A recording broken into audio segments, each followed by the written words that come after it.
तो hello guys, आप सबका स्वागत है फैंटेस्टिक स्टॉक मार्केट में। तो आज यूएस में इन्फ्लेशन डाटा आने वाला है। 6 बजे के करीब इन्फ्लेशन डाटा आप लोगों को देखने को मिल जाएगा। तो वो इन्फ्लेशन डाटा काफ़ी बड़ा इम्पैक्ट डाल सकता है अपनी मार्केट पे।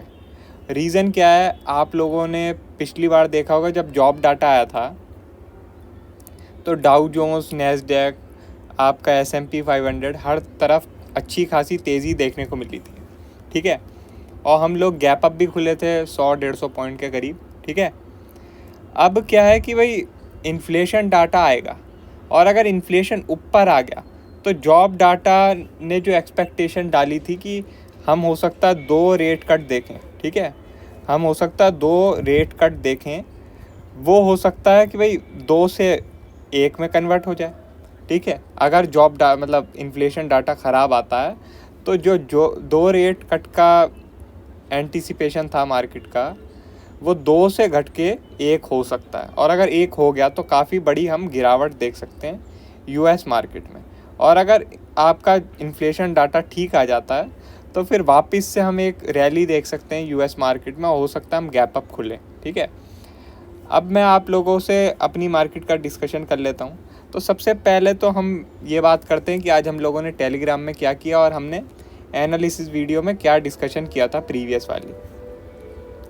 तो प्रीवियस एनालिसिस वीडियो में मैंने आप लोगों से सिंपली एक चीज़ बोली थी कि अगर गैप अप होता है तो आप लोग यहाँ पे 22,300 और 22,350 का लेवल मार्क कर लेना। भाई यहाँ पे आपको एक हैवी रेजिस्टेंस देखने को मिलेगा और 22,300 से 22,350 के बीच में हम सेल करना पसंद करेंगे निफ्टी को। और आज टेलीग्राम में भी मैंने सेम चीज़ लिखी थी कि भाई 22,300 से 350 हैवी रेजिस्टेंस जोन है। और आप लोगों ने देखा कि वहाँ से एक अच्छी खासी गिरावट देखने को मिली हमें 150 पॉइंट की, वो भी बहुत जल्दी। उसके बाद फिर पूरा दिन एक रेंज में बिता दिया निफ्टी ने, ज़्यादा कुछ किया नहीं। बैंक निफ्टी की अगर हम बात करें तो बैंक निफ्टी में भी सुबह तो थोड़ा बहुत मूव आया था। आप लोग देखें, बैंक निफ्टी में भी सुबह तो एक थोड़ा बहुत मूव आया था, एक अच्छा खासा डाउन मूव आया था बल्कि सुबह। मगर उसके बाद फिर बैंक निफ्टी भी आपका टोटल रेंज बाउंड हो गया। तो जिन लोगों ने होल्ड करी अपनी पोजीशन उन लोगों ने नुकसान किया होगा, और जिन लोगों ने स्कैल्पिंग की उन लोगों ने प्रॉफिट कर लिया होगा। अब मैं आप लोगों से काफ़ी टाइम से यही बोल रहा हूँ कि भाई अभी स्कैल्पिंग करो, इंट्राडे पे फोकस करो तो वो ज़्यादा बेटर रहेगा। आप ज़्यादा पोजीशन होल्ड करोगे तो फिर दिक्कत ही मिलेगी और कुछ नहीं। आज क्या है, इन्फ्लेशन डाटा है, अगर इन्फ्लेशन ख़राब आ जाता है तो हो सकता है कि आपको पोजिशनल ट्रेड का एक मौका मिल जाए, मगर अगर इन्फ्लेशन अच्छा आ गया तो फिर पोजिशनल ट्रेड का अभी भी मौका नहीं बनेगा। अब मैं आप लोगों से कुछ और भी डिस्कशन कर लेता हूँ वीकली टाइम फ्रेम के अकॉर्डिंग।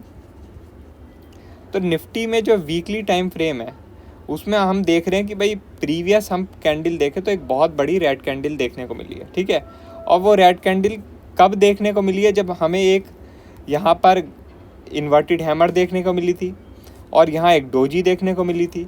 उसके बाद फिर हमें एक बड़ी सी रेड कैंडल देखने को मिली है। ठीक है, तो इस वजह से ये जो रेड कैंडल है इसकी अहमियत और भी ज़्यादा बढ़ जाती है, इसकी इम्पोर्टेंस और भी ज़्यादा बढ़ जाती है। तो मेरे हिसाब से निफ्टी को लोअर बॉलिंजर बैंड टेस्ट करने आना चाहिए जो कि 21,400 पे है। ठीक है, इसलिए मैंने आपसे बोला था कि अगर हमें राइज देखने को मिलेगा निफ्टी में, हमें बाउंस देखने को मिलेगा निफ्टी में, तो वो सेलिंग की अपॉर्चुनिटी रहेगी। ठीक है, अब ये मत बोलने लगना, मतलब क्या है कि कई नए लोग होंगे जो आज पहली बार वीडियो देख रहे होंगे तो वो सोचेंगे कि मैं काफ़ी दिन से सेल बोल रहा हूँ। तो ऐसा कुछ भी नहीं है।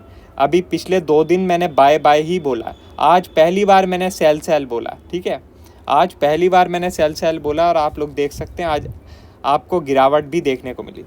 और यहाँ पर मैं बाय ही चिल्लाता रहा था, मैंने आपको अच्छे से बोला था 21,850 मेजर सपोर्ट है, 47,000 मेजर सपोर्ट है। वहाँ से आप लोग देख सकते हैं कितनी ज़बरदस्त रैली आई है। ठीक है, अब जब राइज आ गया तब मैं बोल रहा हूँ कि भाई यहाँ पर सेलिंग की अपॉर्चुनिटी है, यहाँ पर मैं सेल करना पसंद करूँगा। और हमने आज एक सेल ऑफ देखा भी। अब एक चीज़ है कि निफ्टी में 1 घंटे का टाइम फ्रेम अगर आप लगाएं तो ये जो 20 मूविंग एवरेज है ये बहुत ज़्यादा इंपॉर्टेंट रहेगी। जैसे मैंने आप लोगों से पहले बोला था कि अगर 20 मूविंग एवरेज के ऊपर ये क्लोज कर गई तो आपको अपर बॉलिंजर बैंड टेस्ट होता हुआ दिखेगा।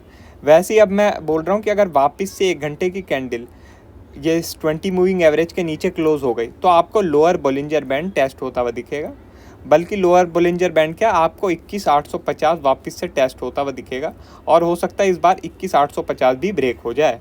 ठीक है, चांसेस वेरी हाई है कि आपको 21,400 बहुत जल्दी देखने को मिल जाए। हो सकता है आपको मई एंड तक ही 21,400 देखने को मिल जाए। ठीक है, स्क्रीन पे। अब हमारा ये जो 21,400 का व्यू है तभी तक वैलिड रहेगा जब तक निफ्टी 22,350 के नीचे रहती है। अगर 22,350 के ऊपर निकल जाती है तो फिर हम वेट करेंगे कि निफ्टी वापस से 22,350 के नीचे आए, तब हम अपना 21,400 का टारगेट वापस से ओपन करेंगे। ठीक है, क्योंकि देखो ऐसा हम कर नहीं सकते कि हम ब्लाइंड हो जाएं, हम अपनी पोजीशन लेके हम बोलते हैं कि भाई 21,400 का मेरा टारगेट है, तो जब तक 21,400 नहीं आ रहा मैं अपनी पोजीशन के साथ बना रहूँगा, मुझे कुछ मतलब नहीं मार्केट में क्या हो रहा है क्या नहीं हो रहा। ठीक है, हमें ऐसा काम नहीं करना, हमें सिंपल 22,350 को एसएल लेके इस टारगेट के लिए प्ले करना है। अगर 22,350 के ऊपर निफ्टी निकल गई, 1 घंटे की कैंडल क्लोज हो गई, तो फिर हमें इस टारगेट को हाल फिलहाल के लिए भूल जाना है। फिर जब वापस से इसके नीचे निकलेगी तभी हम फिर 21,400 का टारगेट ओपन करेंगे। ठीक है, अब ज़रा हम बैंक निफ्टी की भी कुछ बात कर लेते हैं। तो बैंक निफ्टी देखो निफ्टी से भी ज़्यादा कमज़ोर दिख रहा है मुझे। और बैंक निफ्टी में क्या है कि आप लोग एक लेवल मार्क कर लीजिए 47,500। आज मैंने टेलीग्राम में भी ये लेवल लिखा था जब 47,500 के आसपास बैंक निफ्टी आ गया था कि 47,500 एक सपोर्ट लेवल है। अब आप अगर शॉर्ट में हैं तो एक बारी बुक कर लें, फर्दर सेलिंग 47,440 के नीचे ही मिलेगी। ठीक है, 440 के नीचे ही मिलेगी, और 440 के नीचे गया नहीं बैंक निफ्टी, उसके ऊपर ही निकल गया। ठीक है, तो आपको कल के लिए 47,500 मार्क कर लेना है।